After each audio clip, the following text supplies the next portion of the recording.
You are Locked On Texas Tech, your daily podcast on the Texas Tech Red Raiders. Part of the Locked On Podcast Network, your team every day. Great to be with you again on Locked On Texas Tech on the Locked On Podcast Network, your team every day, always free and available on YouTube or anywhere you get podcasts. And thanks as always for making us your first listen with the only Chris Level. I'm Casey Cowan. Chris, great to be back with you and appreciate some of your time as you're joining us on the road from parts unknown for a couple of things we wanted to dive into today. To kick off the week on the other side of an extended Memorial Day weekend, we'll get to some news both locally in the 806 and across the nation. We got some things to celebrate in the LBK as it relates to a World Series entry for a softball program that's got Red Raiders on their uniform. That's always worthy of talking about. Also, some significant changes regarding the baseball program after a disappointing season. We'll get to that coming up in just a moment. But the big news since we were last together, Chris, is essentially we wake up with a new day and a new college football playoff. The format more to a straight seeding approach, and there's going to be a whole lot on either side, I'm sure, pros and cons to digest and process. But they're flipping the switch and have decided to make a change that's been discussed and theorized, I guess, up to now. So now we'll see it in practice, and we'll get into on today's show, of course, how it impacts us locally, our own selfish interests, always what I immediately want to get to. But what'd you make of the news in general, man? I think we knew some change was in the wind, but now we see it come to fruition with a straight seating format moving forward. Yeah, Cowan, and I hope everybody had a great Memorial Day weekend, got to hit the reset button and all those things. And then this kind of came out, I guess it was toward the end of last week, as it becoming official. And this was the one card left that Brett Yormark had to play. Like, the Big 12, the ACC, other entities had the right to vote this down or whatever they wanted to do. It was the last really say so they had in anything relating to the college football playoff. And there's a lot to get into here because it does. And then this is a 1 year scenario, but it's going to have some lasting ramifications. What Brett Yormark was mostly concerned about, because let's be honest, the Big 12 is not going to get a first round bye. That those days are over. That's not going to happen like it did last year with Arizona State. I think there were some people that had an issue with Arizona State being the ninth, ranked team and them getting a first round bye. And it's worth noting that all teams that got a bye last year lost those first games, but the Big 12 was mainly concerned about the financial ramifications because that buy or that advancement, however you want to phrase that was worth, I think, $8 million to the league. And I think that you weren't just going to go, yeah, man, well, we don't need a buy anymore. We don't need that 8 million. Yeah, no, yeah, you do. And I think he's in the business of trying to generate as much revenue as he can for the league. That's what his task is. And I think that, that's the, so there was a compromise. Okay, let's go to straight seating. We'll let you keep the money. And so everybody thought, okay, we can do that. But if you listen to the wording from the ACC commissioner, Jim Phillips, and Brett Yormark, their statements were somewhat similar. And I think they're trying to lay some groundwork. It may not matter, but they're trying to lay some groundwork because what they say is not wrong. They're just trying to point it out and in hopes that other people with decision-making power will do the same. And their comments were largely, this is what's best for the sport. And I don't disagree with that. I mean, it's what's best for the sport. Let's not like stick these four conference champions in certain situations if they're not the best teams. Okay, let's go to it's kind of like the NCAA tournament. I mean, there's no rule on if you've got two teams that are best in the country, they could both be one seeds. That's just how it works. Even if one of them won the regular season championship and the other one is just really, really good. I mean, that we see that all the time. So that's what, and again, this is a 1 year scenario. This is what they've decided to do this coming fall. Okay, nothing has been decided next year. But what you're hearing them say is like for the best interest of the sport, and I think you're hoping that, and again, keyword hope, that the Big Ten and the SEC will do what's best for the sport going forward and not be greedy. But again, we shall see. So that's that's immediately into effect, and it certainly has ramifications for the Big 12. You bet. Hope in one hand and what do we do in the other? I can't remember. Something about doing something Yeah. else in the other, seeing which one fills Uh-huh. up quicker. Here's my general beef with the lay of the land as you describe it there, and I think you'll see described via media most often, is this beef with the Big 12 and no mention of the Group of Five champion, Boise State. What are you doing in the second round with a bye? Makes no sense. And here's what I think makes more sense than actually deferring to committee members or rankings is actually deferring to a record that is produced as a result of running through a conference, successful or unsuccessful. And sure, if we've got to go Kevin Bacon, bend over and say, thank you, sir, may I have another? I don't know. Can the Big 12 champion only be behind the top three SEC team? Whatever we got to live in as far as that world is concerned. But to think that there's not some deserving of an advantage as a result of winning one of the four major conferences is ridiculous, specifically compared to, again, a Group of Five representative. And here's the bigger beef. Rankings, polls, committees, stupid. And I know that so many will continue to get wrapped up in this shiny record that's based on, I don't know, a week and a half or 2 weeks worth of a challenge from a Group of Five representative. And now that we defer to a straight seating approach, I'm sure we're still going to have problems as it relates to that, Chris. So to me, this is, again, based more so in, say, some SEC or Big Ten interest as opposed to, well, it's a more even-handed and fair approach to seeding a playoff because we'll defer to the rankings. Why not? And I think the comparison to the NCAA process, there are certainly some similarities, but I also feel like there's a big difference because we've got such a large field. And so often I feel like when you show up at NCAA tournament selection committee time, it's not something that's been molded week after week after week as it relates to top 25 rankings, which they don't want you to think the college football playoff selection committee's rankings are really tied into, but obviously they are. We're not idiots. We know they are. And week after week after week, I feel like you got to go on television. Well, we've got to justify this selection now. And maybe sometimes it's based on a precedent in previous weeks, or maybe sometimes we just feel totally different this week. So we don't justify anything. The basketball process, I feel like, while maybe some of that happens like behind closed doors or something, it doesn't get so tied into like these season-long crafted narratives that sometimes I just think are foolish, Chris. And I don't trust voters. I don't trust committee members. I trust what the scoreboard says at the end of the day. And I'm not trying to suggest a Big 12 or ACC champion is equal to a Big 10 or SEC champion. And I wouldn't suggest that a Mountain West or Sun Belt champion is equal to any of the above either. So there's some of this I understand, but there's very little of this I think I actually like when it comes to this straight seating approach. But it's going to be celebrated near and far as the reasonable and sensible way to do it.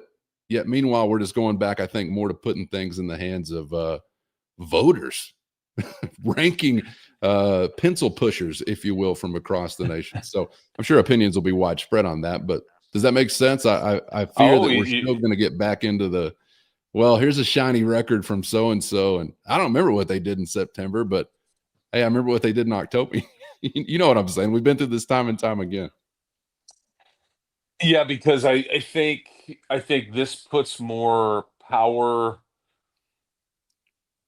with this selection committee. What they say is going to hold a lot more power and credence to it, and I think that's what the Big Ten and the SEC's main argument is for automatic qualifying bids going forward.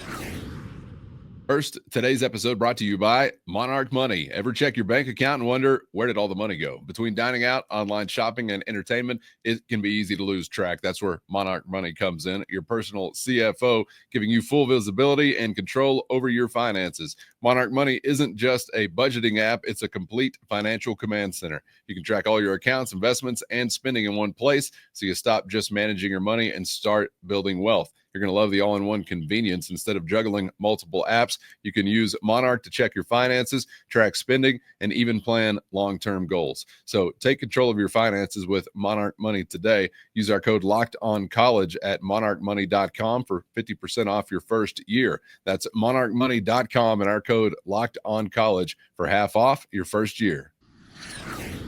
I think that's what the Big Ten and the SEC's main argument is for automatic qualifying bids going forward is they want to take some of that power away. They don't want somebody in a boardroom deciding that, well, I know ball and I think this team is better. No, we don't think you do. I mean, so that they want to eliminate a lot of that power. It also is. I guess this is somewhat big news for Notre Dame because Notre Dame was essentially, by not being in a league, they were blocked from ever having to be able to have a bye. That is now no longer, again, in this 1 year scenario. And we'll see kind of what they decide on going forward. But it does put and so what it means though, Cal, and you're right, is that in any poll out there, it behooves you to be ranked as high as possible. It behooves you to be to start out in whatever poll as high as possible. Perception is reality. And Yeah. then obviously when the committee starts doing their weekly 30-minute TV show, those are it's going to hold a little bit more water than it maybe previously would have, on where these games are going to be played. And again, we were joking the other day when the game versus Duke, the basketball game versus Duke was announced, and I'm thinking like, well, I really don't want to be in the Garden. I'd rather be at a football stadium somewhere. That is now, if you were to win the league, that is now much more realistic because I just don't envision a scenario to where you would be able to generate a buy. And I think that it also adds more. This scenario adds more to your non-conference schedule in what you have on it or don't have on it, what your league did in the non. I mean, all those things will factor in a bit more now under this model compared to before. Whereas if you start going to AQs, it almost takes away from the non-conference, because it's really just about what you do in the league race. But this is going to be more of an emphasis on, and obviously Texas Tech's non-conference schedule's been set for years, and it's not exactly it's not exactly the strongest out there. So that's not really going to help them much, but they won't be the only one. I'm kind of surprised that the SEC or the Big Ten would want to take power out of a committee's hands because they get more benefit of the doubt from a committee perspective than anybody in the country. I mean, let's have a Lane Kiffin suckfest, even though they were 9-3 and they lost to Kentucky at home. I mean, those types of things I would think more so benefit that league as opposed to just deferring more so to what is settled on the field. Yeah, but I think they would argue that SMU didn't deserve to be in last year, and that somebody like Ole Miss or South Carolina did. The ACC would Better be add BYU to arguing, that list, by the way. And I know they wouldn't argue them for them, but and, I would and agree with the that's SMU sentiment.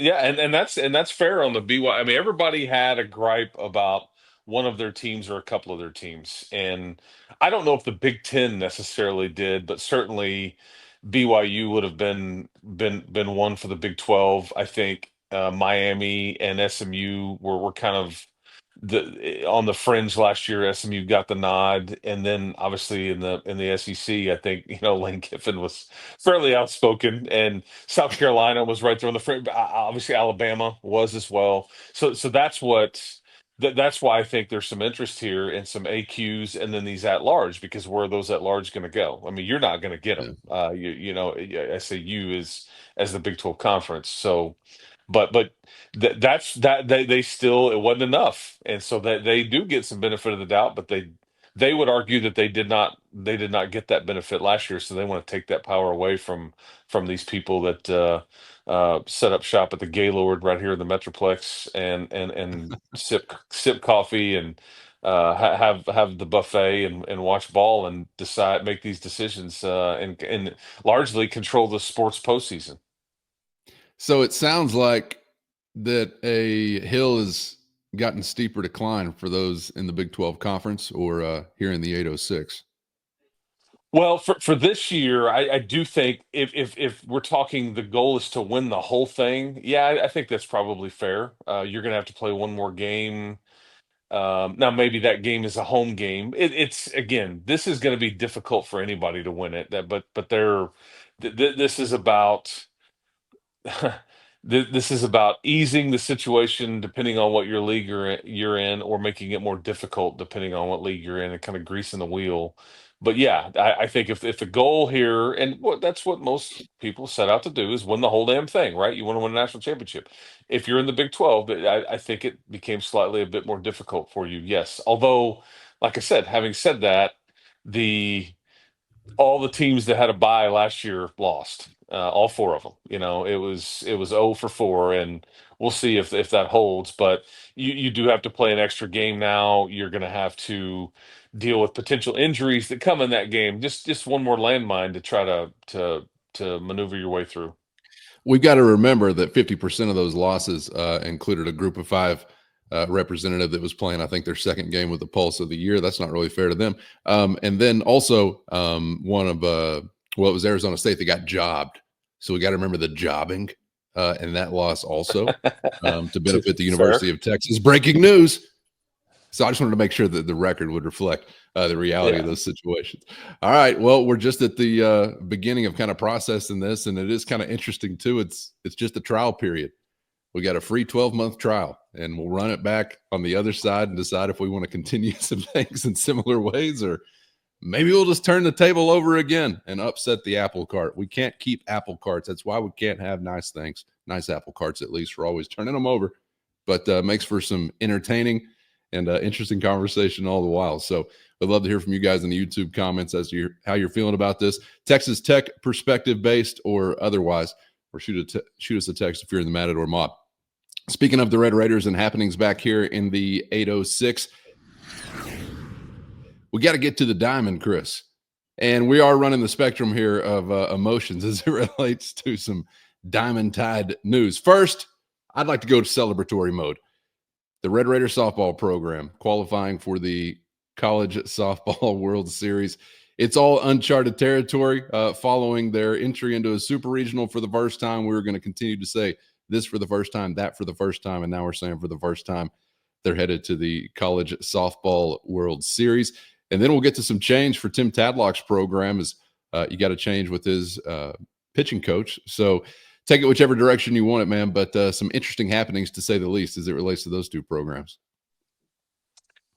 Yeah, let's get the unfortunate news out of the way first here. I mean, we had been we don't talk a ton of baseball on this show, and I think that there wasn't really much to offer up in the last year plus of Coach Tadlock's program. I mean, they are what their last World Series appearance was, I think, in 2019. It's just kind of been this weird existence really since then, with I don't know, a kind of a steady, I don't want to say like decline, but that's ultimately what it is. It's just like they're just extremely mediocre in the last couple of 3 years, and it's just been kind of outside the norm of what we had seen during that previous 7 or 8 seasons. And this was a year where, as soon as they lost their first game of the Big 12 tournament, their season was going to be over. As the great Jack Dale often said, a very long but not extended season. And that pretty much summed up Texas Tech baseball this year. Something had to change. We didn't know what. I don't know if we are if we've seen the end of the changes necessarily. I don't know what all that will look like, but I don't know, I was aware that there's something. um I was aware that maybe there would be a change as of about 3 weeks ago on the staff, and I assumed maybe it would be Coach Gardner. I will also offer up. I think it's important to know he resigns. I think this is one of those deals where, hey, we're going to go in a different direction. We're going to give you the opportunity to resign instead of firing you. This is semantics in many ways, but Matt was, well, he was a part of a lot of the good times around here, and helping with pitching and all the things, right? And I saw former director of ops Joseph Hughes, who recently stepped away, I guess about a year or so ago, comment about that. Like, hey, somebody's going to get a good pitching coach. I mean, this is all the things that he was ultimately responsible for. But he gets, when things don't go well, somebody has to take the fall. And I'm not saying that Matt is the one taking the fall for it, but I would also argue, like, man, if he had better pitchers to work with, it's amazing how much better of a pitching coach he would have been, because when he had some of the guys that you and I have talked about in recent weeks, John McMillan, for example, I think you tossed his name out there the other day about being a hard thrower and all those things, like a dodgeball player. I forgot what conversation we were having about the I John think that was McMillan's it. name. It was Yeah, dodgeball related. yeah, that's right. That's right. Um, so it's not just. I just don't know if you could bring the best pitching coach in the country in, but if you don't have as much or a ton to work with, you can talk strategy and work on technique until you're blue in the face. But if you're just not talented, so that may just be part of the issue. Who you are adding to this roster, how you are adding them, whatever, probably also will be looked at, I think, too. Because that's the other thing, Cowan, is like, I think there was, nobody in the Big 12 is hosting a regional this year. I think 8 teams maybe got like half the league, which there's not Iowa State doesn't have a baseball program, neither does Colorado, but 8 teams are going to make it into the tournament. But nobody's hosting. By Big 12 standards, this was not a great year in the Big 12. And so not only were you very average, you were very average in a what I would consider a down year in the Big 12. So we'll see where they go from here, and kind of see who they fill this with. But again, I get back to who are this new pitching coach? Okay, who are they going to coach? That's really maybe the most important thing, is because I mean they couldn't get anybody out in the middle of the week, and they also struggle to get some folks out on the weekends as well, and it's just not what we've been accustomed to seeing. So something plural had to change, and this was the first step. So we'll see what else is out there. Yes, and thank you during these dark baseball days to the Red Raider softball program for picking up the slack and giving us something to enjoy this time of year. As now they're headed to the World Series for the first time in program history.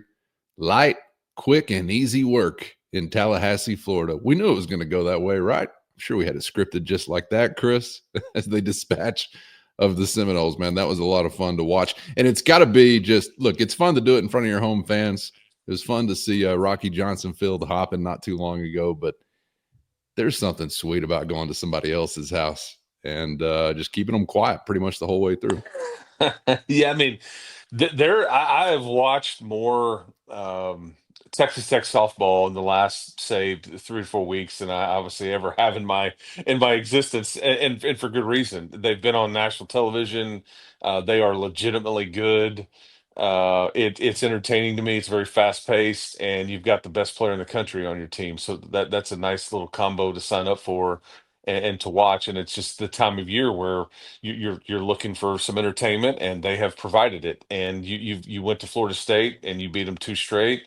You're now going to, which they were the ACC champ. You beat a really good team in Mississippi State at your place twice, and then obviously the game versus Brown. And now you're going to get Ole Miss, who just upset Arkansas. So both of these teams that will play Thursday night in Oklahoma City went to on the road and won in 2 games, I think it was. And so and I'm guessing because it's such close proximity, there will be a ton of Tech fans there. It's just, I think you Yeah. become quite the fun story in that sport, and it's going to be an interesting environment because the NBA Finals could theoretically be going on in Oklahoma City at the time, but you've Yeah. got Texas and Oklahoma have also advanced to the World Series. I think they're on the opposite end of the bracket, so you wouldn't see them until till you work your way through. But still, it's all about when I think it's set up similar to the College World Series, and so really whoever in each side of the bracket, whoever wins the first 2 games you're really in a good spot, because then teams have to eliminate each other for the right to play you, then they have to beat you twice, and if you could just win those first two, you're in the catbird seat. But yeah, man, it's this is awesome. I mean, this is NIL working, this is a good coach working, this is transfers working, this is it's just all kind of come together, and they are legit. There's nothing fluky about it at all. Oh, but we used monetary incentives to build his team, so we should enjoy it less because that's never happened in the history of the earth. Oh, shout out to the Seminole fans. Hope it gets better for you. Thoughts and prayers. Chris, appreciate your time, my man. Travel safe as you're making your way back to the 806 this week. Enjoyed it as always, and we'll see you for the next one. Absolutely. And so was this happening with the Seminole Tears? Is this what we were getting? It's happening all over. Oh People are man, so mad that Texas Tech in general, across sports, various programs, has invented monetary incentive. It's an amazing idea. I think it'll catch on. and doing it legally, unlike Free Shoes University, is what We're Florida State rocking the used to be world. called. I know, that's right. I love it. We're doing it above board and within the rules, whereas others were under garbage sacks of cash. Meet me at the McDonald's on the corner, right? Or hey, Jameis, you get all the free crab legs you want, buddy. No. It was the scholarships, Chris. It was the academic enrichment all along up till right now. And Yeah. we've come in and just totally shaken up the scene. Well, if those are Seminole Tears, boy, they taste good. Yes, they I do. love it. I love it. I love it. So, all right, man. Hey, we'll do this again tomorrow. Hope everybody again had a great start to their week, and we will be back very, very soon.